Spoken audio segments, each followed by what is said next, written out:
Welcome to the Blue Bull Forex, and of course this is the Insight Empire. This is my first video actually in this particular YouTube channel, and in this particular video I'm gonna be guiding you as a beginner forex trader on how to get started in the forex market, what you need to start trading in the forex market, and various trading approaches. All right, so in this particular video I'm going to recommend for you various strategies that I would personally recommend you use, the ones that I've been using for the last 5 years that I've been trading, and also give you the do's and the don'ts in this particular industry. All right, so basically we have two kinds of knowledge. We have empirical knowledge and we have rational knowledge. Rational knowledge is the knowledge that you derive from thinking. Then empirical knowledge is the knowledge that basically you derive from experience. And having in this game for over 5 years, basically I have been experienced enough to give you insights that can be able to guide you to get started as a forex trader. So let's get into this. What do you need as a complete beginner to be able to navigate in the forex market? All right. Now, the first one that you need actually is what we call a mobile device. All right, a mobile phone. Now, this particular mobile phone must be a smartphone. All right, or it must be a phone that can be able to access internet and probably be able to enable you to analyze the market. All right, now if you don't have a smartphone, all right, it might be very risky for you to engage the markets, because you need a device that you can be able to carry around, it is mobile, and that you can be able also to close the trades and open even when you are not closer to your computer or laptop. Right now, the second thing that you actually need is a laptop. All right, so a laptop will give you a wider screen, and this will enable you to analyze the market, to be able to see the market from various angles. And because it's actually very nice analytical tool, and the laptop is one of the things that actually aids, or it's very instrumental to your trading journey. But guess what, guys, in case you don't have a laptop, you can just start with a mobile phone as you project to have that particular laptop. Let me just be honest with you. When I began trading, I never even knew that I will ever afford a laptop in the first place. But guys, I can guarantee you on that a laptop is necessary, but it's not mandatory. All right, now the third thing that you actually need is an internet connection. All right, this is very key. Don't take it for granted. Stable internet connection. All right, you can have a Wi-Fi, or you can be under what do we call them, bundles or something, but make sure that whatever you do, your internet connection does not fail you at all. All right, now with that, now you are good enough to enter this particular market. You have basics that you require to navigate in the forex market. Now, the next thing that you need basically is now in the aspect of trading itself. The next thing that you actually need is a broker. And who is a broker? A broker is a firm, a corporate firm that is supposed to link you to the market. All right, because you are trading basically in the world's biggest financial markets, which is traded between 6.5 to 7.5 trillion US dollars per day. That is the amount of equity that circulates in that particular economy. So this means you are venturing into the world's biggest financial market. And guess what, guys? You need someone to link you. So a broker is a godfather of some sort to be able to give you this particular market for you to trade. All right, and now we have various types of brokers, but I'm gonna give you the key basics to look at in order to select the best broker to use for yourself. All right, so the first thing that you need to look in a broker is, number one, is this broker regulated locally? All right, currently I'm in Kenya, so if you're in Kenya, make sure that the broker you are trading with is regulated by the Capital Markets Authority. All right, if you're in Kenya, make sure that the broker is regulated by the Capital Markets Authority.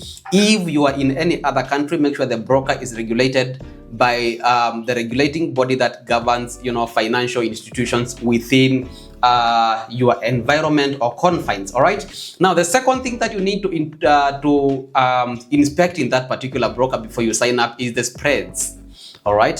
The spread is the difference between the bid price and ask price. I'm going to be sharing with you detailed information of what spread is, so that you can be able to know what to take advantage of, all right, in that particular field when you are selecting the brokers, because various brokers will give you various spreads, and basically spreads means the broker is taking your money literally. So if a broker has a very wide spread, it means the broker is taking money from you, and that is not something that you might need. Actually, spreads are one of the determinants of your profitability, all right? You can have a very good strategy, but when the spreads are messing you up, most of the time the market will hit your stop loss and still continue with the way of your bias, all right? Now, the third thing that you need to know is whether the broker is giving customer support in case you have any technical problem faced as a result of, you know, system glitch, or their broker has a system issue. Can they be able to support you and to address you on the necessary steps to take for you to be able to sort your issue up? And then finally, make sure that the broker is giving you instant. Bro, you don't want to trade and then you hold your money being held by a broker for 3 days or 4 days before it can be set into your bank account. You want a broker who, once you trade, you can basically be able to withdraw the money immediately after trading, all right? If you want to withdraw your money, you are supposed to make a withdrawal immediately, all right? Because most of the brokers will only allow you to have instant, very quick and instant deposit. But when it comes to withdrawals, it becomes something that you have to go, you know, 2 weeks, 3 weeks, some 4 days, 5 days. Others even don't allow you to withdraw at all. So you need to be very careful with the model of the broker. And always, guys, consider the general public perception on that particular broker, all right? And once after you have gotten the broker that you might need to trade, personally, I'm going to attach a link of the broker that I recommend that you use. It's called Scope Markets. It's one of the best brokers, especially if you're trading from Kenya. So the link is gonna be attached in my bio. Tap that link, create a trading account, and they're gonna credit you with 100% bonus if you are a beginner, just to welcome you to the forex market. And then from there, now you can get started. Now, aside from that, now after that, you need what we call a working strategy, all right? Now, these are the components of a working strategy, all right? Number one, let's put your strategy here, all right? Let's put your strategy here. Assuming you are getting into the forex market, so you need a forex strategy, all right? You need a forex strategy. And let me enlarge these. And a forex strategy must have the following. So this is how we classify forex strategy. All right. So the first part of this particular strategy, we're gonna have fundamental analysis. Fundamental analysis. I'm gonna be explaining what are these. Fundamental analysis, and then the second bit of this particular approach, we're gonna have what we call technical analysis. All right. Now, when we speak about fundamental analysis, these are aspects that are outside the charts, but they control the charts. All right. Aspect of economic growth, such as employment rate, unemployment rate, interest rates, gross domestic product, and such. All right. We have stuff like geopolitical events, global politics, and such. So those particular aspects of economy that are not presently in the charts, but their outcome or their contribution to the chart is quite massive. And basically, we say technical analysis alone can never produce any profitable trader. All right. This is tested, tried, and confirmed. Technical analysis alone cannot and will not produce any profitable trader. All right. Now, when you talk about fundamental analysis, here we'll be looking at three major things in the fundamental part. We can be looking at three major things. So the first thing that we want to look at in the fundamental part is what we call employment news. All right. Employment. Then we're gonna come again and talk about something that we call interest rates. Interest rates.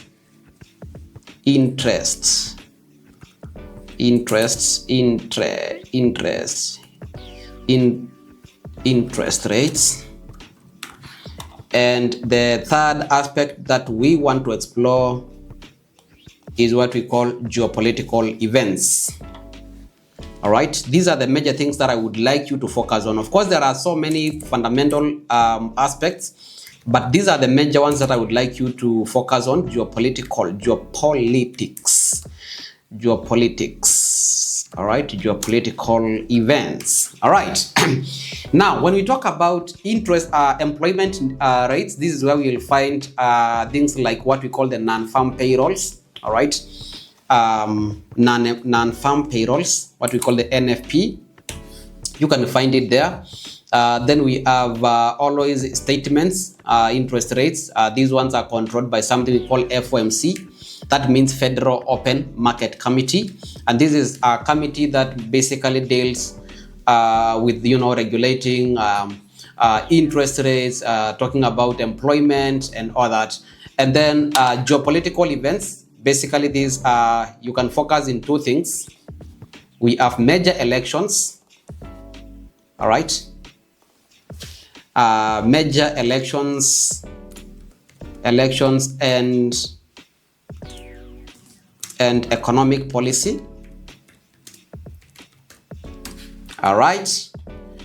And then we can have something like geopolitical wars. Like recently we had military escalations or military tensions in between Ukraine and Russia. We also had military escalation in between Palestine and their counterparts. So these particular geopolitical events, these particular military tensions, they always affect the financial market, specifically the forex market. And this is because basically when we have when you have military escalation or military tensions, the investors seek to shift their attention to safe haven assets, and then the dollar becomes probably weak. And that why explains some commodities like tea and some metals like gold, they are likely to go up in particular events. All right. Now, this is what I would like you to emphasize on. But now when we come to the other side where we have technical analysis, we have various method to approach when you're trading in the technical when you're trading the financial markets, analyzing your market basically using the technical analysis. And when we're using the technical analysis, basically what we call technical analysis is using the price history to be able to determine its future. And the reason why I emphasize that you cannot be profitable purely trading on the only the technical analysis is because technical analysis emphasizes on the future, on the previous history of the forex market to be able to come up with its future. And guys, remember, not all the time when history repeats itself. All right, the market is not static. The market is basically dynamic. Take an example. Sometime I can tell you, I can just take a flour, all right, and I take water and I take a stirring rod, all right. So you might conclude that I'm going to make ugali, but when I enter the kitchen, I decide to make porridge, all right? So you can be able to look at the market, how it has been behaving, what it's currently doing, and probably conclude that it's gonna do the something, and then it does exact opposite of that, all right? And that is going to affect your trading. That is why you need to be fundamentally aware of what is happening in the global forex market, and then combine that particular information with the technical analysis that I'm going to air out right here, right? Now, when we talk about technical analysis, there are three major ways of analyzing the market technically, and that is basically what I'm going to share with you right now. All right, so here we can have the three major ways of analyzing the market technically. All right, so we have what we call pure price action to begin with. All right, this is what we call pure price action. Pure price action. And then we have what we call use of technical indicators. Use of technical indicators. And then we have basically what we call the smart money concepts. All right, this is where you will find ICT, SMC, and such. So here we have the smart money concepts. All right. the smart money concepts. All right, now let's delineate these and be able to see how each and every one of them means. All right, so when you talk about pure price action, this one basically entails looking at specific chart patterns and be able to predict how the market is going to perform, even without having to put any technical indicators to aid you in analyzing the market. All right, so we'll see people talking about double bottoms, double tops, held and shoulder pattern, and such patterns as they use them to predict possibly how the market moves. Basically, Nelson Elliott says that the market moves in repetitive, predictable cycles. All right, so you can be able to predict the market based on specific symbols or patterns that it has been forming to be able to know whether the market is likely to take a buy or a sell, and that basically is what pure price action entails. All right, now when we come to the other side of technical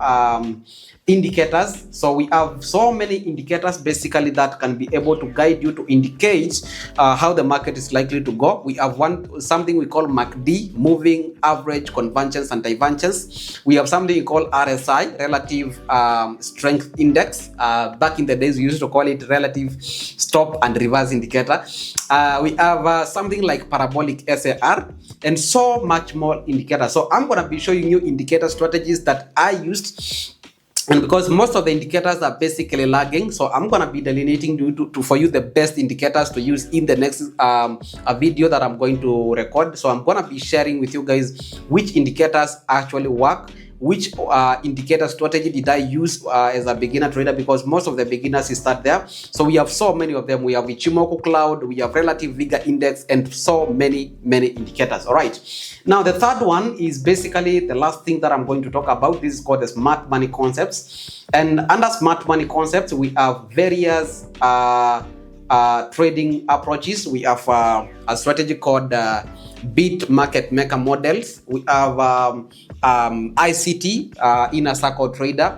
The inner circle trader is just a development of smart money concepts, but under a guy called Michael Hudson. All right, so the guy just developed his own trading models based on the argument that institutional traders, they trade based on specific points of interest, and those particular points of interest are what we call institutional reference points. So according to his argument, we have dump money and then we have the smart money. Dump money, according to him, are the retail traders. Then the smart money are basically those particular institutions which trade big volumes actually. And so he argues that those particular big institutions that trade, and be able to leverage on the market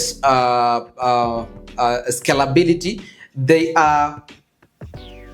trade based on specific entry models. All right, and those particular entry models or point of interest are what we call smart money institutional reference point, or ICT institutional reference point. Now we basically have the 7 institutional reference point. The first one is an order block, the second one is a fair value gap, the third one is called the breaker block, the fourth one is called the mitigation block, the fifth one is called the liquidity voids, the sixth one are basically rejection blocks, and the last, or the 7 institutional reference point, are called the hold highs and hold lows. So once you master this particular institutional reference point, you can be able to get a niche, of course, to the ICT trading. Of course, you need to understand concepts like liquidity.